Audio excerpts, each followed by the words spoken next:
नमस्कार दोस्तों, 100 days challenge का दूसरा दिन है। फर्स्ट डे हमने वो सारे पॉइंट्स पर, वो सारे टॉपिक पर बात की जिसकी वजह से हमारी फिटिंग में प्रॉब्लम्स आती हैं। तो ऐसे ही जो चारों टॉपिक हमने लिए हैं, जैसे shoulder, आर्मोल, front cross, back cross और अपर बस्ट, तो इन चारों टॉपिक पर हम 1 बाय 1 करके बात करेंगे और सभी टॉपिक्स को हम डिटेल्स में सीखेंगे। जैसे इस वीडियो में आपको शोल्डर का मैं पूरा प्रॉपर बताऊंगी कि किस तरीके से आपको शोल्डर लेना होता है, क्योंकि हम बहुत कंफ्यूज हो जाते हैं स्टिचिंग में जब शोल्डर नापने की बारी आती है, क्योंकि सबका बॉडी स्ट्रक्चर एक जैसा ही लगता है। तो हम कहाँ से कहाँ तक अपना शोल्डर लेते हैं वो हमें पता होना चाहिए। तो जैसे हम आपको बताते हैं कि हर एक टाइप में 3 कंडीशन होती है, स्मॉल, मीडियम, लार्ज। ऐसे ही हमारा शोल्डर होता है स्ट्रेट, डाउन, प्रॉपर डाउन। तो ये तीनों कंडीशन हमारी शोल्डर में भी होती है। आपने कभी नोटिस किया है कि किसी बॉडी स्ट्रक्चर पर हमें शोल्डर बिल्कुल सीधा मिलता है, ऐसे सीधा होता है। तो जब कोई भी ऐसी जगह जहाँ पर इस तरह से आपको बिल्कुल स्ट्रेट मिलता है, तो वहाँ पर हम कोई भी चीज़ रखेंगे तो वो गिरेगी नहीं। ऐसे ही हमारा शोल्डर भी होता है कि अगर हमारा शोल्डर बिल्कुल सीधा है तो आप उसके ऊपर deep neck, proper deep neck और बहुत ज़्यादा डीप नेक भी बना सकते हो, आपका शोल्डर नहीं गिरेगा। अगर गिर रहा है इसका मतलब है कि हमने ही कोई मिस्टेक किया है कि हमारा शोल्डर गिर गया है, हमारा जो कैलकुलेशन है वो गलत है या हमारा मेज़रमेंट लेने का तरीका गलत है। और अब बात करते हैं नंबर 2 शोल्डर का, कि जो हमारा थोड़ा सा डाउन होता है वहीं पे हमारे थोड़े से चांसेस बढ़ जाते हैं शोल्डर गिरने के। तो जब वहाँ पर शोल्डर गिरने के चांसेस बढ़ते हैं तो आपको उसी बॉडी स्ट्रक्चर के अकॉर्डिंग काम करना होता है। ये जो शोल्डर का आप लोगों को आज मैं इतना डीपली एक्सप्लेन करने वाली हूँ कि आज के बाद आपको शोल्डर से रिलेटेड प्रॉब्लम नहीं आएगी। अभी एक काम करिए, वीडियो को रोक दीजिए और मेज़रमेंट टेप ले लीजिए। मेज़रमेंट टेप आपको अपनी गर्दन के बिल्कुल पास में रखना है और मिरर के सामने खड़े होना है। जब आप मिरर के सामने खड़े होंगे और मेज़रमेंट टेप को बिल्कुल गर्दन से टच करके और अपने एपेक्स पॉइंट तक लेके आएंगे, तो आपको गर्दन से एपेक्स पॉइंट का लेंथ प्रॉपर पता चल जाएगा। ध्यान दीजिए कि अगर आप अपना मेज़रमेंट टेप बिल्कुल गर्दन के पास रखते हैं और अपना एपेक्स पॉइंट का लेंथ नापते हैं, तो अगर मेरा 36 है तो मेरा साइज़ 11 इंच आता है, क्योंकि 36 में अभी मैंने हुडी पहना हुआ है तो इसमें यहाँ पर पास में नहीं आ पाएगा। लेकिन आप अपना मेज़रमेंट लीजिए। उसके बाद आप शोल्डर डाउन कहाँ पर है, यहाँ पे बिल्कुल लास्ट में, शोल्डर के बिल्कुल एंड में आपको मेज़रमेंट टेप रखना है और फिर से एपेक्स पॉइंट तक जाना है, तब आपका मेज़रमेंट कुछ और आएगा। तो ये वाला पॉइंट और ये वाला पॉइंट आपको देखना है कि दोनों पॉइंट में कितना डिफरेंस है। 1/2 इंच का डिफरेंस है तो शोल्डर डाउन 1/2 इंच होगा। 1 इंच का डिफरेंस है तो शोल्डर डाउन 1 इंच होगा। 0.75 इंच का डिफरेंस है तो 0.75 इंच शोल्डर डाउन होगा। और यहाँ पर अगर बिल्कुल शोल्डर सीधा होता है तो 0.25 इंच भी शोल्डर डाउन कर सकते हैं अगर शोल्डर सीधा है, लेकिन शोल्डर डाउन तो करना पड़ेगा।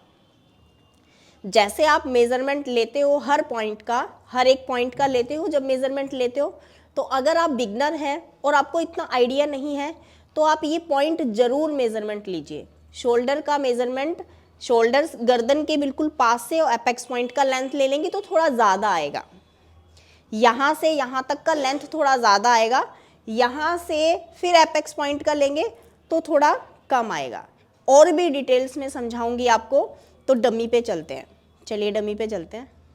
क्लास में आगे बढ़ने से पहले आपको अपने कोर्स के बारे में बताना चाहती हूँ कि मेरा ऑनलाइन कोर्स भी पूरे वर्ल्ड में चलता है। हम लोग ऑनलाइन क्लासेस देते हैं जिसका एक ऐप भी है। प्ले स्टोर पर जाएंगे, निशा राजपूत कोचिंग हमारा ऐप है, आप सर्च करेंगे आपको मिल जाएगा, प्ले स्टोर पे इजीली मिल जाएगा। आईफोन यूजर्स के लिए हमारी ऐप का नाम माई इंस्टीट्यूट है, उसमें हमारा ORG कोड यूज़ करने पर EOJLEV आप हमारा ऐप डाउनलोड कर सकते हो। उसमें आपको सभी टाइप के कोर्सेज मिलेंगे। हमारी लाइव क्लास चलती है डेली मंडे टू फ्राइडे, उसमें हम सभी कोर्सेज बनाते हैं, मंथली के कोर्सेज होते हैं हमारे, और फीस भी बहुत रिजनेबल है, 2000 रुपीज़। बहुत आराम से आप इजीली अपनी सिलाई से ही निकाल सकते हो, क्योंकि अगर आप 1 मंथ का भी कोर्स करते हैं तो उससे आपकी फिनिशिंग में बहुत सारा इम्प्रूव आएगा। अब देखिए, ये मैंने 2 मेज़रमेंट टेप लिए हैं आपको समझाने के लिए कि शोल्डर डाउन किस में कितना करना चाहिए, क्योंकि हमेशा आपको शोल्डर डाउन बॉडी स्ट्रक्चर के अकॉर्डिंग करना होता है। आधे से ज़्यादा लोग तो शोल्डर डाउन ही नहीं करते, डर जाते हैं कि कहीं शोल्डर डाउन करने से हमारा कंधा ना गिर जाए, हमारे शोल्डर ना गिर जाएं, और यहाँ से शोल्डर डाउन करने के बजाय यहाँ से शोल्डर को दबा देते हैं, मतलब यहाँ से डाउन कर देते हैं, अपोजिट डाउन कर देते हैं, तो वो बहुत गलत है। हमें बॉडी स्ट्रक्चर के अकॉर्डिंग चलना है, बॉडी स्ट्रक्चर के अकॉर्डिंग काम करना है। तो अब यहाँ पर देखिए मेजरमेंट टेप आपको, देखो मैं यहाँ पर अपना मेजरमेंट टेप सेट कर रही हूँ। यहाँ पे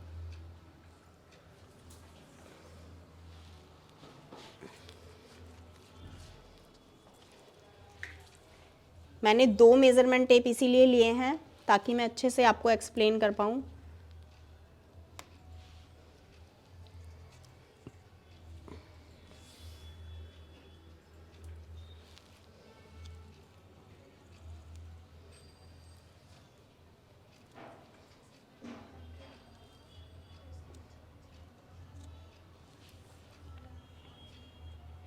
अब देखिए हमारा एपेक्स पॉइंट यहाँ पे आ रहा है, तो हमारा एपेक्स पॉइंट कितने पे आ रहा है, 10 इंच पर आ रहा है, और यहाँ पे 9 इंच पर आ रहा है।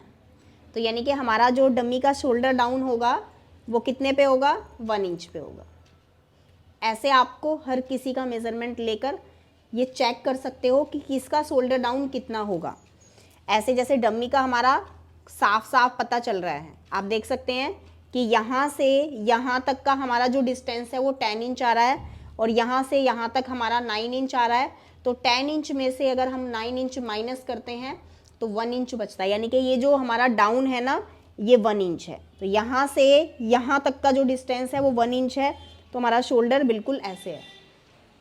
आई थिंक कि आपको ये चीज़ें समझ में आ गई हैं कि शोल्डर डाउन कैसे करते हैं, क्यों करते हैं। इसीलिए मैं आपको बताती हूँ कि हर एक बार हर एक किसी की बॉडी पर आप लोगों को ये ज़रूर चेक करना है कि किस में कितना शोल्डर डाउन होता है। किसी का शोल्डर स्ट्रेट है तो 1/2 इंच डाउन करना है, और बहुत ज़्यादा अगर शोल्डर डाउन है तो आपको 1 इंच भी करना पड़ता है, और 0.75 इंच भी करना पड़ता है। तो अगर आप कॉलर वाला बना रहे हैं तो कम से कम आपको 1 इंच और 1.5 इंच शोल्डर डाउन करना है। कॉलर वाली कुर्ती, ब्लाउज़ कुछ भी आप बना रहे हैं तो उसमें शोल्डर डाउन ज़्यादा होता है। ऐसे ही बॉट नेक में भी ज़्यादा होता है, लेकिन अगर नॉर्मल बना रहे हैं या डीप नेक बना रहे हैं तब भी शोल्डर डाउन तो करना पड़ता है, लेकिन कम से कम 1/2 इंच तो करना ही पड़ेगा, नहीं तो हमारा फिटिंग अच्छा नहीं आएगा, हमारे आर्मोल में झोल आ जाएगा। तो आई थिंक कि आपको इस वीडियो से काफ़ी कुछ सीखने को मिला होगा।